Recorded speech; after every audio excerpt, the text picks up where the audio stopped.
আমি বললাম, আমি ব্যর্থ। আল্লাহ বলেন, বিশ্বাসীরা সফল হয়। আমি বললাম, আমার জীবনে অনেক কষ্ট।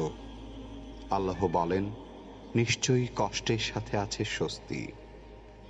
আমি বললাম, আমাকে কেউ সাহায্য করে না। আল্লাহ বলেন, মুমিনদের সাহায্য করা আমার দায়িত্ব।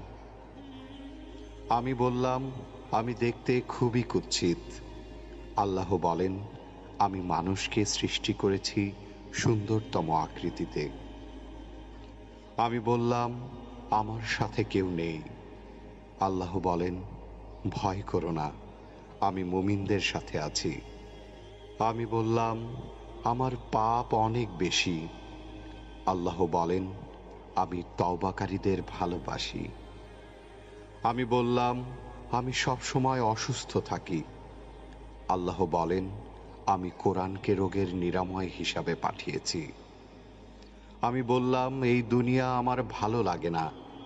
আল্লাহ বলেন, তোমার জন্য পরকাল, ইহকাল অপেক্ষা শ্রেয়।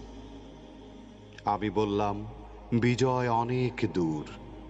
আল্লাহ বলেন, আমার সাহায্য একান্তই নিকটবর্তী। আমি বললাম, আমার জীবনে খুশি নেই। আল্লাহ বলেন, শীঘ্রই তোমার রব তোমাকে এত দেবেন যে তুমি খুশি হয়ে যাবে। আমি বললাম, আমি সব সময় হতাশ। আল্লাহ বলেন, আর তোমরা নিরাশ হও না এবং দুঃখ করো না। আমি বললাম, আমার কোনো পরিকল্পনা সফল হচ্ছে না। আল্লাহ বলেন, আল্লাহ সর্বোত্তম পরিকল্পনাকারী। আমি বললাম, আমার কেউ নেই। আল্লাহ বলেন, যে ব্যক্তি আল্লাহর উপর ভরসা করে তার জন্য আল্লাহই যথেষ্ট।